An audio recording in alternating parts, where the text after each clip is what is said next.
ఓం మహాగణాధిపతయే నమ. ఓం గురుభ్యో నమ. ఓం శ్రీమాత్రే నమ.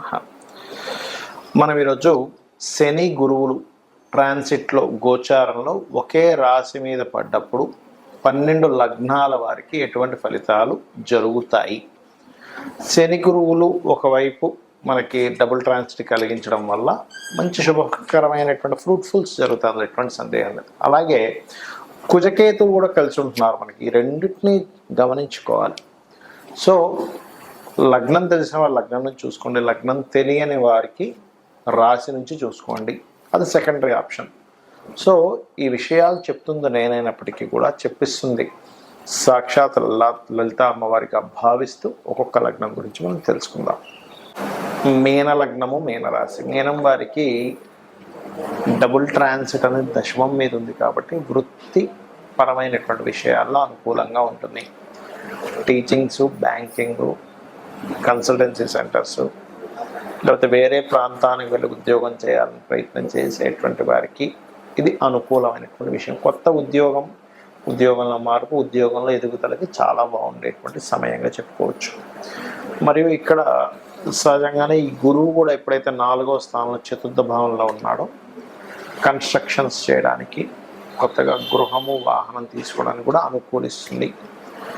అయితే ఈ కుటుంబ సభ్యుల్లో ఎవరైనా ఉన్నత విద్యల కోసం చేసే ప్రయత్నం ఫలిస్తుంది. మరియు మరొక విషయం ఏంటంటే సంతానం ఎప్పటి నుంచో వాళ్ళు లోన్స్ కోసం ఏదైనా ట్రై చేస్తూ ఉంటారు, అటువంటి వాటికి కూడా యోగిస్తుంది చెప్పాలంటే. అదేవిధంగా మీ యొక్క తండ్రి గారికి గతంలో ఏదైనా ఉద్యోగ విషయంలో కొంత ఫైనాన్షియల్గా గ్రోత్ రావాలి, వాళ్ళు జీతం పెంచుతా అన్నారు, అటువంటి వాటికి దశమ స్థానం అనేటువంటిది తండ్రి యొక్క కుటుంబ స్థానము, తండ్రి యొక్క ఆదాయ స్థానంగా చెప్తూ ఉంటారు. కాబట్టి ఈ యొక్క అంశంలో మీ తండ్రి గారికి ఫైనాన్షియల్ గ్రోత్ అనేది కూడా ఇస్తుంది మీనలగ్నం వారికి. అయితే సర్వసాధారణంగా మీనలగ్నంలో ఎవరైనా జన్మించారు అంటే వారికి వాళ్ళ లైఫ్ అంతా కూడా తండ్రితో ముడిపడి ఉంటుందండి. మీరు గమనించండి, ఎనీ మీనలగ్న జాతకము తండ్రితోనే కంప్లీట్ వాళ్ళ లైఫ్. అంటే అందరికీ తండ్రితో ఉంటుందంటే ఇక్కడ కొంచెం డిఫరెంట్. ఎలా అంటే మీరు బొమ్మరిల్లు మూవీ చూడండి, అందులో అంటాడు హీరో, అంతా నువ్వే చేసావు నాన్న అంటే ఏమిటి, వీళ్ళకి కష్టం వచ్చినా తండ్రి వల్లే, నష్టం వచ్చినా తండ్రి వల్లే, చక్కటి లైఫ్ వీళ్ళకి సరిదిద్దుకున్న తండ్రి వల్లే, వీళ్ళు ఒకానొక టైంలో ఫ్రస్ట్రేట్ అయిపోయిన ఏదో నిరూపించుకోవాలి అనేటువంటి ఒక సంఘటన జరిగిన తండ్రి వల్లే, వీళ్ళు ఎక్కువ ఎమోషన్ అయ్యి మొత్తం నా లైఫ్ అంతా తండ్రితోనే సాగిందనేటువంటిది ఒక మొత్తం బ్యాక్గ్రౌండ్ చూసుకుంటే కూడా తండ్రి వల్లే జరుగుతుంది. ఆ యొక్క ప్రదేశంలో 6వ స్థానము అంటారు, అంటే పూర్వజన్మ కర్మస్థానము అంటూ ఉంటారు. ఎప్పుడైతే పూర్వజన్మ కర్మస్థానం వీళ్ళకి సింహరాశి అవుతుంది, వీళ్ళకి మీనం వారికి అయిందో, అక్కడ కుజకేతువులు ఎప్పుడైతే ఉన్నారో ఇంకొంచెం స్ట్రెస్ అనేది ఎక్కువ అవుతుంది తండ్రి విషయంలో. సో అది తగ్గాలి అంటే కనుక కుజకేతు గ్రహాల దగ్గర దీపారాధన, కందులు, ఉలవలు దానంగా ఇవ్వడము, మరియు దీంతోపాటు ఏల్నాడు శని నడుస్తుంది కదా అని చాలామంది భయపడుతున్నారు. ఒకటే చెప్తున్నాను, ఏల్నాడు శనిలో నేను చాలాసార్లు చెప్పాను, సీఎంలు పిఎంలు కూడా అయ్యారు. నరేంద్ర మోడీ గారు పిఎం అయింది, అది ఆ సమయంలోనే స్వర్గీయ ఎన్టీ రామారావు గారు సీఎం అయింది, అప్పుడే చంద్రబాబు నాయుడు గారు కావచ్చు, జగన్ గారు కావచ్చు, అనేకమైనటువంటి దేశాల్లో కొంతమంది ప్రెసిడెంట్లు అవ్వడానికి కూడా కారణం అదే అని చెప్పారు. కాబట్టి డోంట్ వరీ, జస్ట్ మీరు ఏంటంటే పోస్ట్పోన్ చేయకండి పనులు ఏవి కూడా. ఎక్సర్సైజ్ చేయండి, వాకింగ్ చేయండి, ఎక్కువగా మధ్యాహ్నం పూట నిద్రపోకండి. ఖచ్చితంగా శని యొక్క అనుగ్రహం కలుగుతుంది. నిత్యము ఆంజనేయ స్వామి ఆలయాలకు వెళ్తూ ఉండండి, రాజరాజేశ్వరి అమ్మవారి యొక్క అష్టోత్తరం చేసుకోండి. చాలామంది నన్ను అడుగుతున్న అంశం ఏమిటంటే, ఇక్కడ మీకు గోచారంలో జలరాశుల్లో కుజుడున్నప్పుడు కొంత జల సంబంధంగా గొడవలు ఇవన్నీ వచ్చాయని చెప్పారు. కొంచెం జల సంబంధంగా ఈ నేవీ వాళ్ళు వెళ్ళే ట్యాక్స్ ఇవన్నీ చెప్పారు కదా.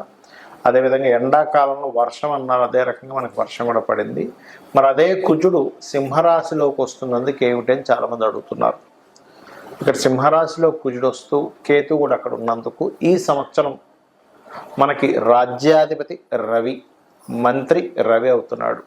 కాబట్టి ఈ రవి రాశుల్లోకి ఎప్పుడైతే అగ్నికి సంబంధించిన గ్రహం, ఒక విస్ఫోటం జరగడానికి కారకుడైనటువంటి గ్రహం ఎప్పుడైతే వస్తున్నాడో, ఒక దేశం మీద మరొక దేశం విరుచుకుపడి పెద్ద పెద్ద బాంబులు వేయడం కూడా జరుగుతుంది.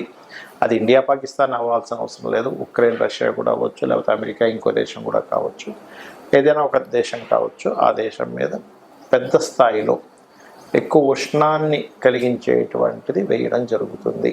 అదొకటే కాకుండా ఈ ఈ పిశాచ యోగం ఉన్నప్పుడు పర్టికులర్గా రాబోయే 2 months కూడా మన ఇండియాలోని కానీ వేరే దేశాల్లో కానీ కాస్త పుణ్యక్షేత్రాలు, దేవతా ఆలయాల మీద కూడా ఈ అటాక్స్ జరగనున్నాయి. కాబట్టి కాస్త జాగ్రత్తగా ఉండాలి. కొంత స్లీపర్ సెల్స్ వల్ల ఇబ్బందులు ఇటువంటివి జరగనున్నాయి. కాబట్టి ఈ యొక్క అంశంలో చాలా జాగ్రత్తగా ఉండండి.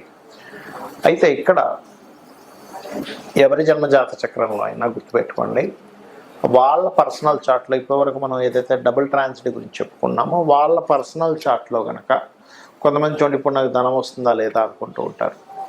వాళ్ళకి పర్సనల్ చార్ట్లో ధనభావం మీద ఈ డబుల్ ట్రాన్సిట్ వచ్చింది అనుకోండి, డబ్బులు ఖచ్చితంగా వస్తాయి. లేదంటే ఒక కాంట్రాక్ట్ అవ్వాలనుకుంటున్నాము, వాళ్ళ పర్సనల్ చార్ట్లో 3వ భావం మీద కనెక్ట్ అయింది, అప్పుడు ఒక మాట్లాడుకొని అది కాంట్రాక్ట్ రావడానికి అనుకూలిస్తుంది. కొంతమందికి ఏమంటే నేను ఒక గృహం కొనుక్కుందాం అనుకుంటున్నాను, అనుకూలిస్తుందా లేదా అనుకుంటే ఒకటి గుర్తుపెట్టుకోండి, ఎప్పుడు కూడా గృహం కొనుగోలు చేసేటప్పుడు మీకు 4వ భావానికి సంబంధించిన మహాదశ అంతర్దశలు అనుకూలించాలి. ఈ డబుల్ ట్రాన్సిట్ 4వ భావంలోకి రావాలి. దాంతోపాటు మీరు ఏదైతే గృహం కానీ స్థలం కానీ కొనుగోలు చేసేటప్పుడు ఆ దిశ అంటే ఒక్కొక్క పేరు గల వాళ్ళకి ఒక్కొక్క దిశ మనకి వస్తుందని చెప్పారు శాస్త్రంలో. ఎక్కడా కూడా తూర్పు ఉత్తరం మాత్రమే మంచివి, దక్షిణం పడమర మంచిది కాదని ఎక్కడా చెప్పలేదు. 4 దిశలు మంచివే, కానీ మీకు ఏది పనికి వస్తుందని చూసుకోండి. మనకి వీడియోలు కూడా పెట్టాము, ఏ పేరు గల వాళ్ళకి ఏ డైరెక్షన్ కలిసి వస్తుంది అనేది దాని పరంగా మీరు చూసుకోవచ్చు. అలాగే మరొక విషయం ఏంటంటే, ఇక్కడ సంతానానికి అయితే పంచమం మీద ట్రాన్సిట్ ఉండాలి. రుణములు లభించాలంటే కూడా ట్రాన్సిట్ ఉండాలండి. మనం ఒక్కోసారి లోన్స్ కోసం మనం ప్రయత్నం చేస్తుంటాం, ఒక్కోసారి లోన్స్ రావు. కానీ రుణం లభించాలంటే 6వ భావం మీద ఉండాలి, రుణం తీర్చాలంటే 5వ భావం మీద ఉండాలి. అయితే ఇక్కడ మనము ట్రాన్సిట్ రావడం ఒక ఎత్తు అయితే, కొన్ని పనులు అవ్వడానికి లలితాంబిక అమ్మవారి యొక్క అనుగ్రహం కలిగితే కూడా పనులు అయిపోతాయి. అవి ఎలాగా అంటే, ఇప్పుడు ఫైనాన్షియల్గా ఇబ్బంది పడుతున్నారు, ఓం సంపత్కరీ సమారూఢ సింధుర వ్రజ సేవితాయ నమః చేసుకోండి. లేదంటే ఉద్యోగం రావట్లేదండి, చాలా ఇబ్బంది పడుతున్నారు అనుకునేటువంటి వారు ఓం శ్రీమాత శ్రీ మహారాజ్ని శ్రీమత్ సింహాసనేశ్వరి నమః అని చేసుకోవచ్చు. లేదా ఓం మాణిక్య మకుటాకార జానుద్వయ విరాజితాయ నమః అని చేసుకోవచ్చు. మరి కొంతమందికి సంతానం ఉండదు, అలాంటి వారు దత్తాత్రేయుడిది దిగంబర శ్రీ పాదవల్లభ దిగంబర అనే మంత్రం చేసుకోండి. మరియు దీంతో పాటు మరి కొంతమందికి వ్యాపారాల్లో రాణించలేక ఇబ్బంది పడుతూ ఉంటారు, ఓం ఇంద్రగోప పరిక్షిప్త స్మరతూనాభజంగికాయే నమః అనే మంత్రం చేసుకోండి. ఆ రకంగా ఏంటంటే ఒక్కొక్క దానికి ఒక్కొక్కటి. ఇప్పుడు కొంతమందికి చూడండి ఆరోగ్య సమస్యలు ఉంటాయి. ఎందుకు అంటే వాళ్ళకి 4వ స్థానము అంటే ఇమ్యూనిటీని తగ్గించే స్థానము, ఇమ్యూనిటీ స్థానం 5వ స్థానం పాడవడము, 6వ స్థానం రోగస్థానం యాక్టివ్ అయితే ఏమవుద్దంటే వాళ్ళకి అనారోగ్య సమస్యలు నిత్యం పడుతూ ఉంటారు. అటువంటి వారు చక్కగా ఓం సర్వవ్యాధి ప్రశమని సర్వమృత్యు నివారిణి అగ్రగణ్య అచింత్య రూప కలికల్మషనాశిని నమః చేసుకోండి. ఖచ్చితంగా మీకు బాగుంటుంది, ఎటువంటి సందేహం లేదు. అయితే ఇక్కడ ఒక్క విషయం ఏంటంటే, చాలామంది ఏళ్ళనాడు సేమ్ జరుగుతుందని కాల్సర్ప యోగాలు ఉన్నాయని భయపడుతూ ఉంటారు. అవేవి మిమ్మల్ని ఎక్కడా ఆపవు. ఖచ్చితంగా మీరు చేసేటువంటి కర్మ ఏదైతే ఉందో దాని రిజల్ట్ మాత్రమే గ్రహాలు ఇస్తూ ఉంటాయి. దానికి మీరు అమ్మవారి పాదాలను ఆశ్రయించినట్లయితే 100% మీరు అనుకున్నది అనుకున్నట్టుగా అమ్మవారు కలిగిస్తుంది మీకు. శ్రీమాత్రే నమః.